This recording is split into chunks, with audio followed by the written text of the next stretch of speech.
This is the third and final part to the series that we've been covering on reprogramming your brain for more confidence, more peace, and success. So part one, which is up on YouTube, that was understanding your mind and how you think the way you do, why you think the way you do. Part two was all about emotional mastery, right? Learning how to regulate emotions, learning how to release emotions. And this third part is about not only forming that new identity, but stepping into it, embodying it. Because you don't get what you want, you get who you are. All right. So, quick agenda. Section one is going to be on clarifying your future self. Section two is going to be detaching from that old self. Section three, a little bit of an overlap, is reframing, reprogramming, rewiring. Section four, building systems that match your identity. Section five, embodying it through action, and then reinforcing and reflecting, and then we'll get into some Q&A. So clarifying your future self. So when you're looking to form a new identity, a different identity, you need to visualize what the most confident, grounded, and successful version of you looks like. How do they speak? How do they act? How do they dress? How do they move? How do they respond to challenges? Because this is your new identity. And it's not someone else's life, it's yours. So you need to get crystal clear on it, right? Write about your life 1 year from now. This is a great exercise. 1 year from now, write about what you're doing. You know, what type of job do you have? Do you have your current job? What does it look like? You know, who are you surrounded by?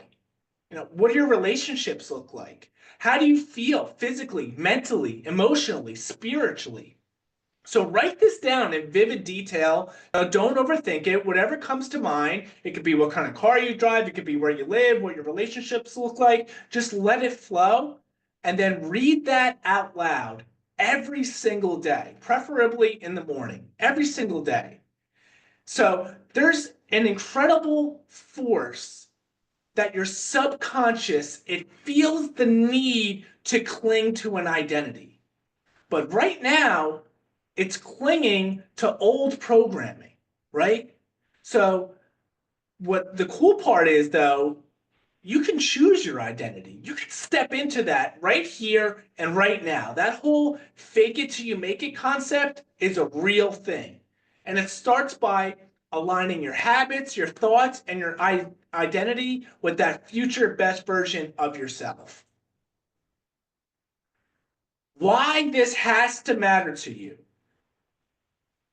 Your personality creates your personal reality, right? Personality, personal reality. How you think, how you feel, and how you act becomes the filter for everything that you experience. Tony Robbins says, we don't experience life, we experience the life that we focus on. So if you want to change your life, you must change you, right? Your thoughts, your emotions, your habits. The way you see yourself, it determines what you tolerate, how you show up, and what you believe is possible. Surface level goals won't pull you through resistance. You need a reason that stings when you ignore it and inspires you when you honor it. So that's where what emotional leverage comes into play. Real transformation requires emotional leverage, which we're going to get a little bit more into in a few slides. This isn't about hustling hard and grinding. It's about alignment. So when your why is clear and it's personal, it's tied to your family, your values, your peace, and your purpose, your decisions get easier and your actions feel more meaningful. So we've heard the saying, oh, if you love your job, you'll never work a day in your life. Well, that's because a lot of people that love their job, they're aligned with it. It's aligned with their values. It's aligned with their purpose. So yeah, it doesn't feel like work. So the decisions get easier, right? Their actions feel more meaningful. Something I've learned from Robin Sharma, he's a big motivator, I guess you could say, for me, is someone that I look up to, is to write your future manifesto. So a future manifesto is a bold personal declaration of who you're becoming. It's clear, emotionally charged statement that captures how your future self thinks, feels, acts, and lives. So, just for a random example, it could be I'm the type of person who shows up with peace, consistency, and strength even when it's hard. So, put your future manifesto down on paper of what that looks like, who that looks like. This bridges the gap between who you are now and who you're meant to be, right? It rewires your self-image and becomes your new operating system, guiding daily decisions from your vision and not from this old programming. Another powerful exercise that I want you guys to do, not right now, but imagine you're 80 years old, right? You're 80 years old, you're looking back and you've achieved everything that you've ever dreamed of. What does that version of you want to tell you today? Right? So now you're stepping into the future and giving your current self advice. So this is a really, really powerful exercise. So write a letter from them to you. You could talk about fear. You could talk about purpose. You could talk about what your next steps are right now in life. And again, this is something you just want to let it flow. Don't overthink it. And then rewiring comes through repetition, right? The way you currently think right now, your automatic responses, your behaviors, those are just repeated thoughts and behaviors, right? From over time, they've become so reinforced. There are these neural connections in your brain that have become really, really strong. So the cool thing about that is we can also rewire through repetition, right? So read both your manifesto and your letter every single day, preferably in the morning. Now, when you do this, your brain might resist a little bit. It might feel like this is cheesy or this is bullshit. It might feel off, but that's a sign that it's working. Just trust that it's working. Repetition is how your identity shifts from the concept to a reality. So to begin to detach from our old self, from this old programming, we must interrupt the old patterns. So awareness is the first step. You can't change what you don't notice, right? So start observing your automatic thoughts, beliefs, emotional reactions, and behaviors, especially when you're stressed or triggered, right? This is the time where it's going to be most noticeable. A lot of people, they fall back into people pleasing, binge eating, or the fear of not being enough. When this starts to happen, as you're starting to fall back into these things, you have to realize that this is just your mind returning to that old programming. So awareness of these patterns is your first step to breaking free from it. Next is you need to choose a new response. So the default reactions, they're not your truth, right? These are just rehearsed responses from the past conditioning over and over again in your life because you've been walking around on autopilot your whole life. Everything has been coming from the subconscious, right? But not anymore. So when you catch yourself slipping back into that old loop, you need to break the cycle. So, and I mean immediately. So this can mean standing up, doing some breath work, saying something out loud, maybe your future manifesto, or even just shifting your environment. Even small shifts disrupt the brain's autopilot and creates that space for new choices. So a real life example from this is we'll go with the trigger that you notice yourself saying yes to something that you don't want to do just to avoid disappointing or upsetting someone, right? Recognize that, The reason I'm saying yes right now is because I'm afraid of letting this person down, or I'm afraid of not being liked or upset or accepted. I'm afraid of making them upset, right? Then embrace. This is just an old pattern from an old wound, and I don't have to live by it anymore. Next part is to shift. Pause, take a deep breath, and remind yourself that your worth isn't tied to pleasing other people. And then take action.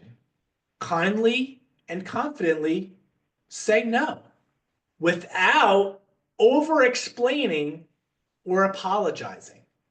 So every time you do this, you're reinforcing your new identity. We talked about emotional leverage. Emotional leverage is huge. So, how do we create emotional leverage? First, visualize the cost of staying the same. You need to create some pain here. What's the long-term pain if nothing changes? Picture yourself 10, 20, 30 years from now looking back with regret, knowing that you settled for less than you were capable of.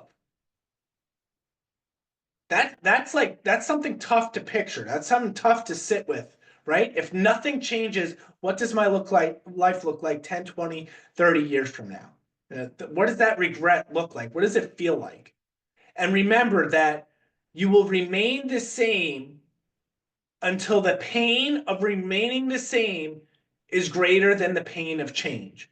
Change is pain, but you need the pain of staying the same to outweigh that. And the way you do that is to visualize, well, what does it look like me staying the same? You got to create a bunch of pain there because that's emotional leverage, right?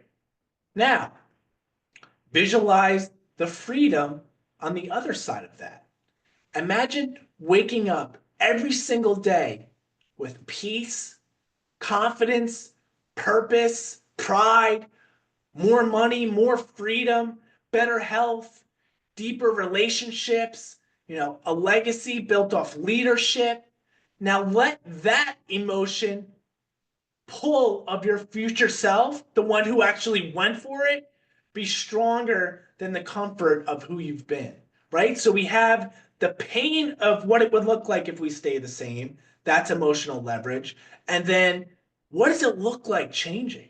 Right? What does our life look like as our future best self? Let that pull you into it, right?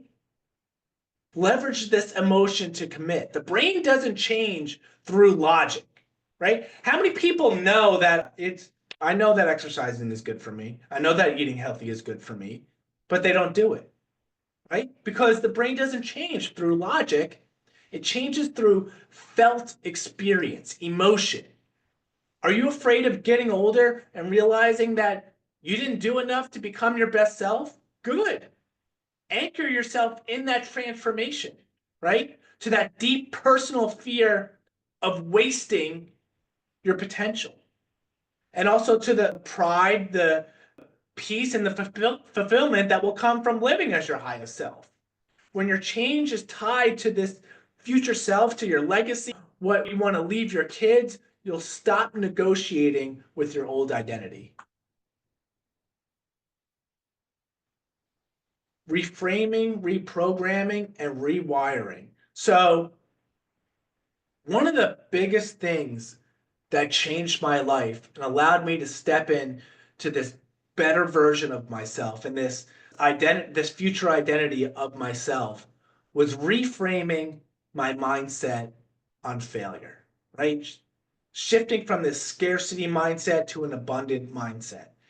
And the way I did that is I have a mantra that life is always happening for me and never to me, right? So if I know that life is always happening for me, why would I fear failure?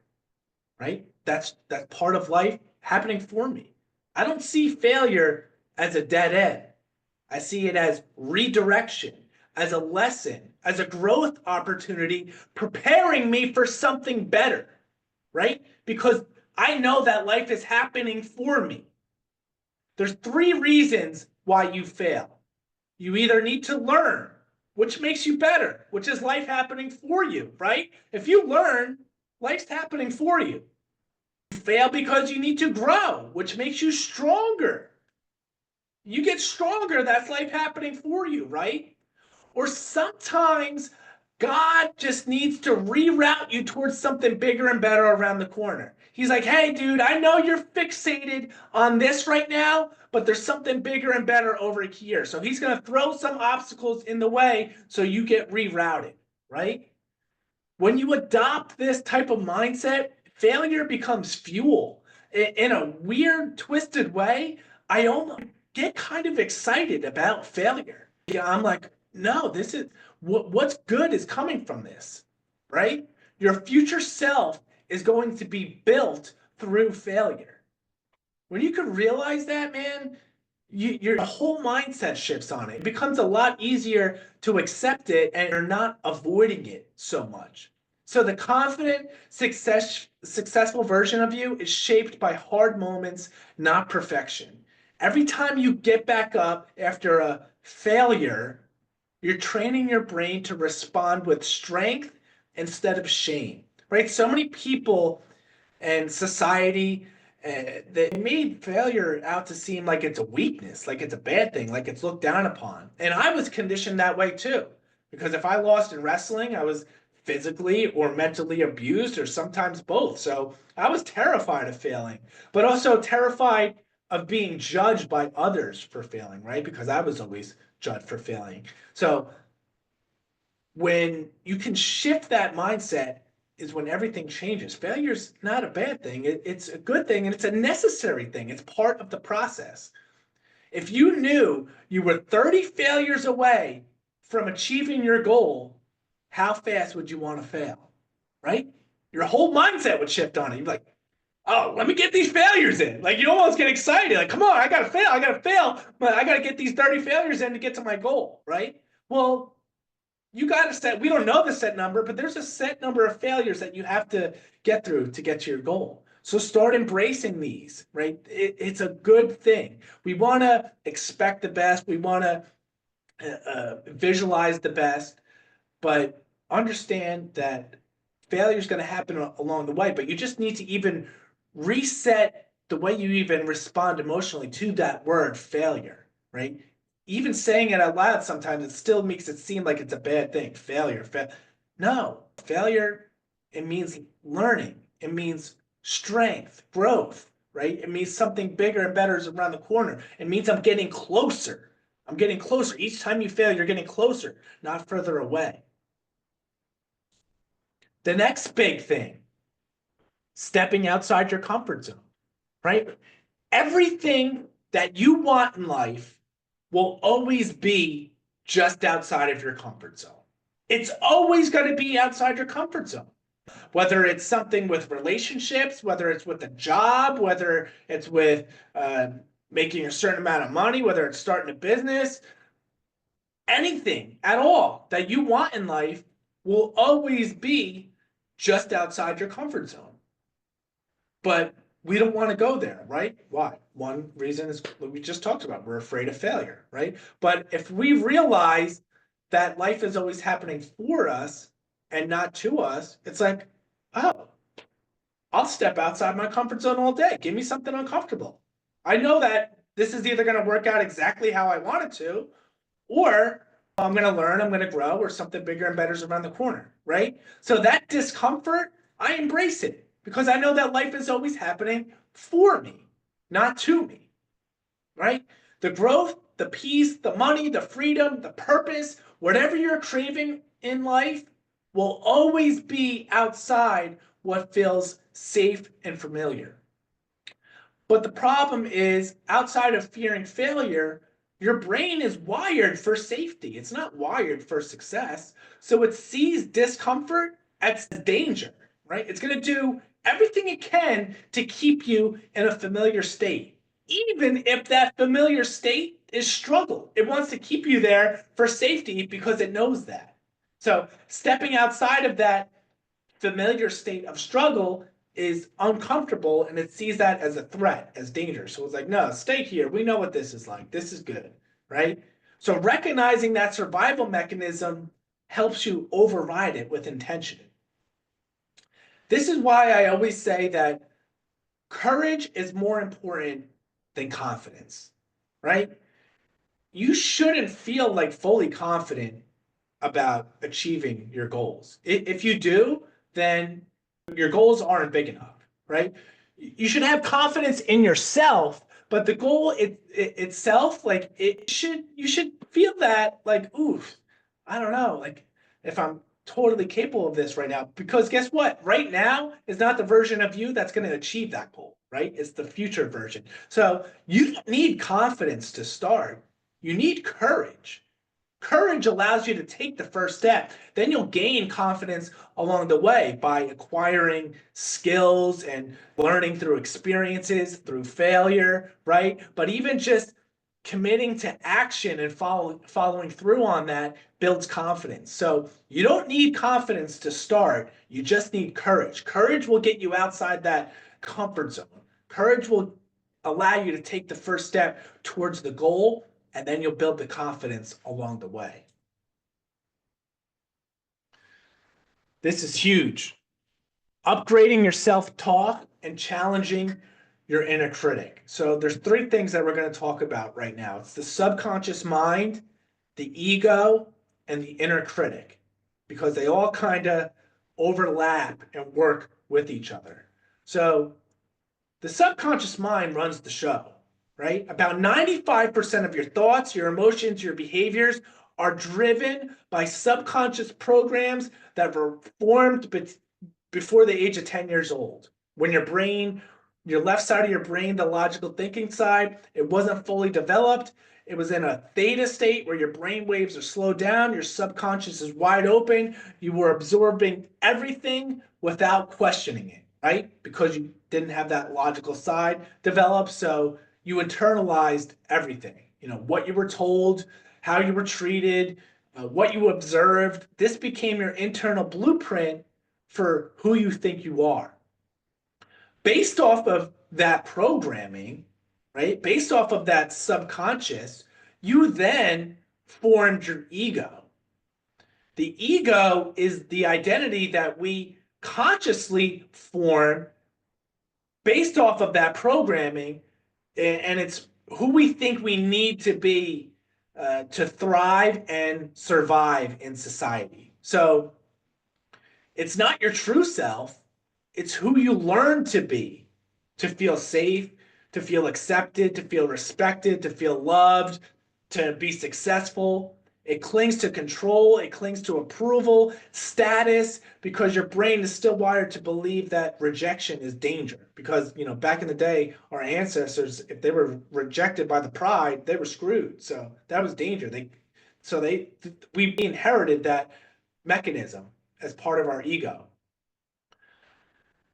There's a famous sociologist, Charles Horton Cooley, and he says, I'm not who I think I am. I'm not who you think I am. I'm who I think you think I am. Right? I'm not who I think I am. I'm not who you think I am. I'm who I think you think I am. So I will act a certain way. If I act like this, then, my boss will think that I'm doing a good job and a hard worker. So that means if he thinks that, then I'm a hard worker, right? Because I'm not who I think I am. I'm not who he thinks I am, who I think he thinks I am, right? So we're constantly putting this mask on and trying to act and be who we think that others think we are, right? That's the ego. The inner critic, that's like the ego's bodyguard. The inner critic, it's the voice that says, you're not good enough, don't mess this up. And it's harsh. It's harsh, but the reason it's harsh is because its intention is to protect you. It believes that if it shames you first, then it can help you avoid pain, failure, and rejection from others, right? Because if it shames you enough, then you're going to be like, okay, yeah, I won't do this so I can avoid this pain, avoid this failure, avoid being rejected by others.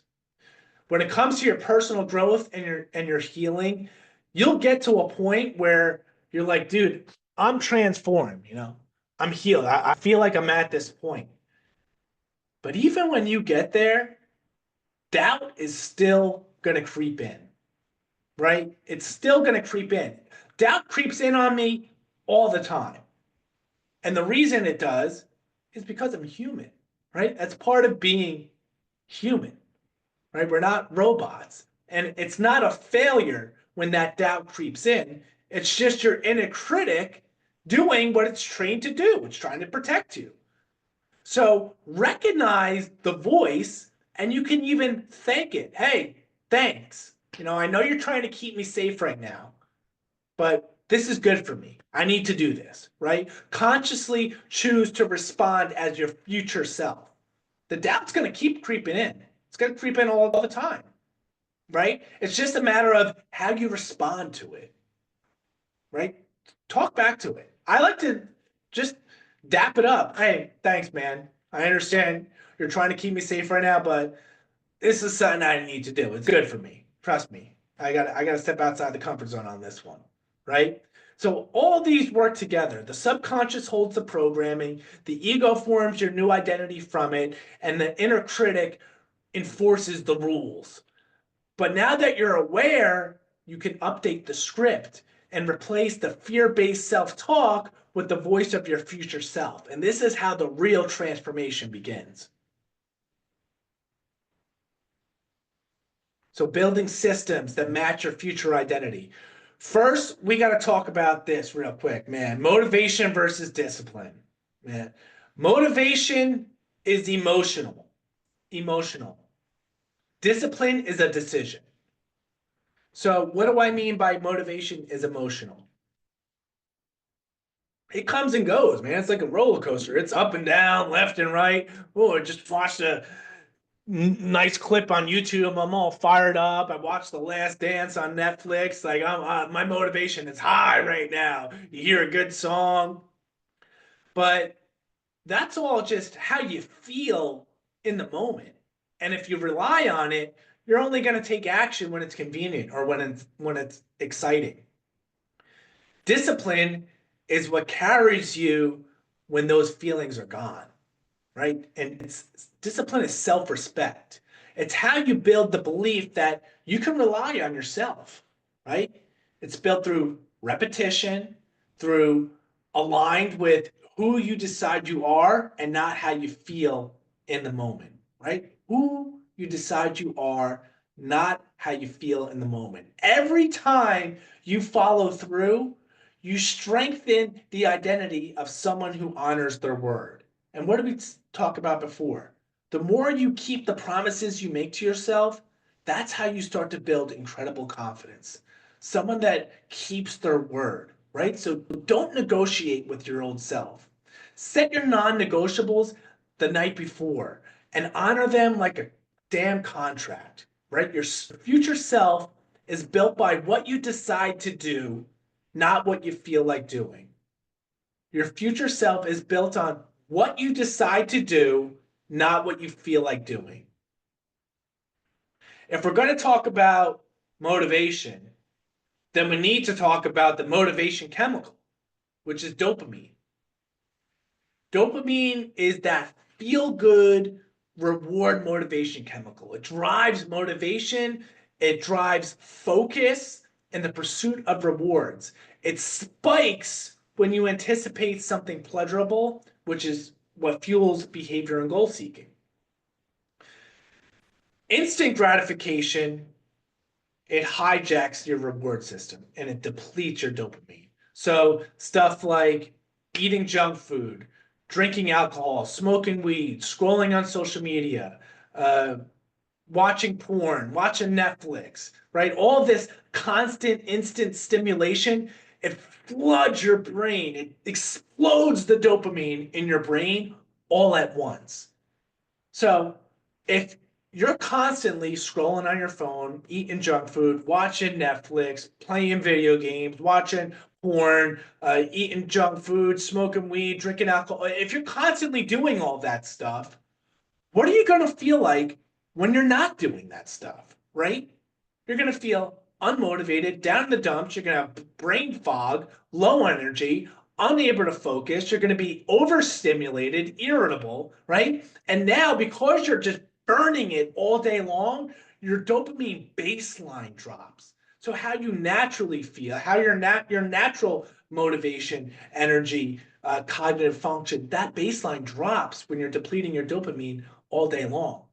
So we want to drip dopamine, not burst it. And that's done through delayed gratification. So stuff like exercising, stuff like meditation, focused work blocks, cold plunging. Every time you do something that it doesn't feel good right then and there, but it feels good later on, right? This is training your brain to release dopamine more steadily. So this raises your baseline, right? So the more delayed gratifications you do, the more you naturally wake up with more energy, with more clarity, right? With more motivation, with just in a better mood because your baseline for dopamine is now higher through these delayed gratifications. Understanding this cycle is one of the most important things that you can do for yourself in your life to make any real transformation stick. So your thoughts lead to your emotions. Your emotions lead to your behaviors. Your behaviors become habits, and your habits influence your identity.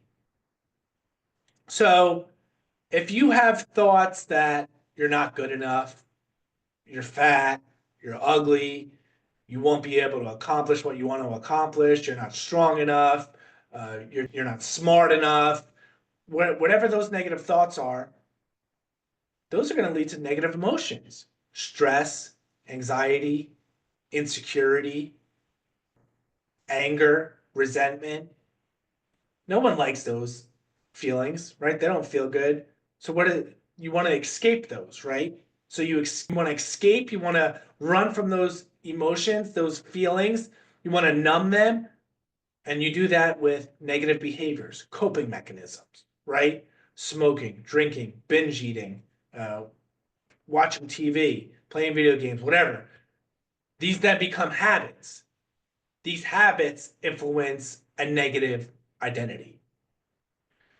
This is why you must take time out of your day to intentionally sit down and think positive, right? That future manifesto, that what your day in the life a year from now, what that looks like, right? Because if you are thinking positive and you're seeing what this future amazing life looks like, what's that going to feel? It's going to feel pretty damn good, right? When you're thinking it, when you're affirming it, when you're visualizing it, then you're going to feel really, really good.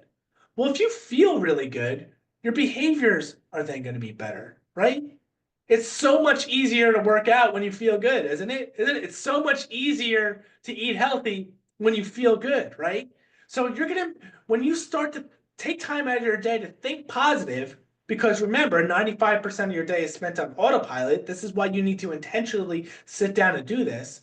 Then you're going to feel better. If you feel better, you're going to make better decisions. And then these are going to become habits. And now these are influencing a positive identity. Here's the coolest part about this cycle is I like to start with thoughts. That's just my game plan. You can start anywhere on this cycle and it influences the rest of the cycle. So let's say you start by exercising, right? That's a good behavior. Well, it also feels really good afterwards because it really releases all kinds of dopamine and endorphins. And if you're feeling good, you tend to have better thoughts as well, right? If you tend to have better thoughts, and you're gonna again have better emotions. Then now you're making better decisions again. Now you got more better behaviors, and now you're getting more better habits, and now you're influencing more towards a positive identity, right? So step into that future identity. What does that look like? Who is that person right here and now? And then align your thoughts with them. And if you align your thoughts with them, you'll align your emotions with them, and then your behaviors, and then your habits, and then you'll just keep reverse enforcing, and you'll stay in this positive cycle. Right now, it's easy to get caught in the negative cycle if you haven't been doing this work yet because you're on autopilot, right? You're not intentionally thinking positive. So your subconscious is defaulting to the negative, which is making you feel crummy, which is leading to some negative coping mechanisms, which are then becoming habits, which are now enforcing this negative identity of someone that lacks confidence or that is overweight or that's not good enough or that, they're a bad employee, parent, whatever. It all starts with thoughts, emotions, behaviors, habits. Habits, behaviors, emotions, thoughts, right? They all go, and you can start anywhere. They all lead to this cycle. So it's really, really simple. Simple just isn't always easy, but when you see it like this, it's like, oh, I don't know, it makes it a little more manageable. It's like, no, I got this. I can do this. I can see how I can change my identity. And this gives you like a little bit of a blueprint for that. Next is you want to track the identity, not just the habits. And you do that by asking yourselves the right question. So don't always just ask yourself, like, did I work out? Ask yourself, did I show up as my future self today? So this shifts your focus from task completion, which, that's still good to track, but to identity reinforcement, right? You track your identity by measuring the daily actions, choices, and energy that align with your future self. So you're not just checking boxes. Every habit you practice is like laying a brick in the foundation for your future self. So over time, these bricks build structure of who you become because you're building deeper self-awareness, alignment, and long-term change. And a really good way to do that is just to have a simple daily tracker where each night you're reflecting on your energy, your habits, and your alignment with that future self. And if you do this for 8 weeks, I promise you, you'll rewire your identity through conscious and consistent action. Denzel Washington has a famous line where he says, dreams without goals are just dreams. And ultimately, they fuel disappointment. So, like I said earlier, your brain builds confidence through action. Thinking alone doesn't rewire your identity. Remember, we showed the whole cycle. That's an important part of the cycle, but doing is what does, right? Those habits, those behaviors and habits. Every time you take aligned action, you prove to yourself that change is possible. And this actually begins to rewire your brain through a concept called neuroplasticity. It's the brain's ability to adapt and change over time. Discomfort is part of the process. If it feels hard, that's a sign that you're growing. Your future self is built in the moments that you'd rather stay comfortable, but take action anyway. So do one thing today that your old self would avoid. Commitment matters more than perfection. Being willing to adapt to changing circumstances will help you navigate obstacles and stay on track. I mention this all the time is be a thermostat. Be a thermostat, not a thermometer, right? A thermostat, it sets the tone of the environment, the temperature of the environment, right? A thermometer reacts to it. Your future self leads, not reacts. You must choose to embody the energy you want instead of absorbing the energy around you. Not a lot of people are on this path, right? You're on it, you're doing the work because you're here today, you're on this call on a Sunday night. Not a lot of people are willing to do this. And as a result, they're stuck in that old conditioning, that cycle, right? Because they're running on the subconscious. You can't absorb that energy. You need to be a thermostat and embody the energy you want instead of absorbing the energy around you, right? Instead, lift others up through your energy instead of absorbing their negative energy, right? When I walk in the room, like, there's no way I'm going to let someone else's energy. I'm in there to burst out my energy. Hopefully, I can lift some other people up in the process. But regardless of who I'm around, I'm just being me, right? Whether you like it or not, whether you're a pessimist, whether you're just a negative Nancy, or just someone that is always down in the dumps, regardless, I'm still going to be me. High energy, positive, optimistic, and that's the energy that you need to embody, right? And we can't we can't absorb other energy around us. And if we do, we need to notice that, right? Might need to change your environment for a minute. Go take some deep breaths. Recognize, like, oh, okay, for a moment there, I was absorbing that person's energy, but I'm not going to do that. And, I'm going to go, I need to embody my energy, who I am. Again, prove it through repetition, man. Repetition creates safety. Your brain resists change because unfamiliar feels unsafe. But when the new becomes familiar through repetition, that resistance fades, right? You've been repeating it so much, you've repeated this new so much that now it's second nature, right? So your brain's not going to resist it as much. And this just comes down to neural pathways in your brain. The more you do something, you're starting to form a new neural connection in your brain. The more you do it, the stronger that neural connection gets. Eventually, it becomes second nature. Consistency builds identity. Every time you follow through, you reinforce the belief that this is who I am now, right? Identity, it's not built through big moments. It's shaped by small, consistent actions repeated daily. Set your environment up to win. Change, it doesn't rely on willpower, it relies on structure. So use cues, use reminders, use tools, use your network, to make habits easier and more obvious so repetition becomes effortless.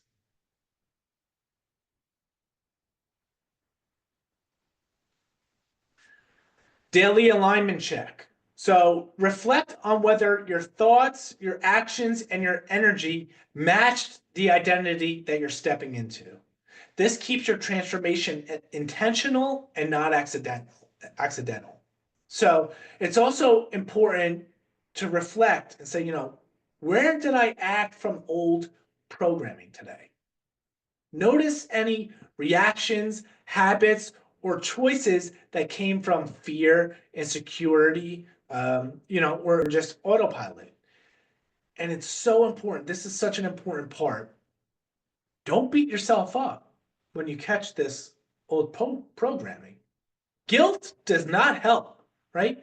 Give yourself grace. You can give yourself grace while still holding yourself accountable, right? We don't need to beat ourselves up. That doesn't help. Reflecting helps. Just noticing it without judgment. Ah, I see I acted from some old programming there. Actually, I'll do you one even better. Get excited that you noticed it. You remembered. Oh, cool. I noticed that. Remember, awareness is the first step to change. So if you spotted it, don't beat yourself up over it. Get pumped. Nice. I recognize that's where I've relied on some old programming there. Okay. Next time, this is how I'm going to react. Right? What do I need to do tomorrow to realign? End each day by identifying one action that moves you closer to your future self. This turns reflection into momentum and keeps your growth consistent. Weekly reviews and monthly resets. So each week, look at what worked, what didn't work, why did something work, why didn't something work, right? Reflection creates this self-awareness, and self-awareness creates growth. This is how you build momentum. Even if you're consistent, like I said, doubt's still going to pop up, but that doesn't mean that you're failing. It means that you're human. We are human. Our brain wants to keep us safe, and it does that by doubting. Journaling and affirmations and visualization and reflection, they help keep your mind aligned with this future self. Reconnect to your vision monthly. So revisit your goals, maybe rewrite your manifesto, adjust your routines, right? You don't have to commit and sit in a routine that's not working for you. Maybe you could try something else. You want to find a routine that is moving the needle, that makes you feel on fire, right? Aligns with who you're becoming. This keeps your why fresh and your direction clear. Each week and month is a fresh opportunity to realign with who you're becoming. So revisit your vision, set new intentions, and create a plan that reflects your next level. Most people, there's two groups of people that fail. There's the group that they never tried to begin with, right? Because they were afraid of failure.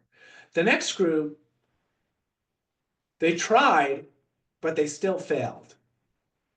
And that's usually because they didn't reflect at all along the way, right? Reflecting is such a necessary part of the process. So reviewing regularly helps you to course correct before you drift too far off track.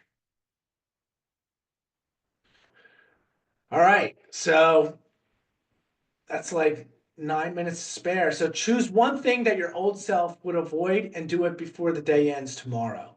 Remember, action is what turns insight into transformation. For the next 8 weeks, if you live as your future self, mentally, emotionally, and physically, right? If you do that and you track your alignment, you're going to see a shift. You're going to see a transformation.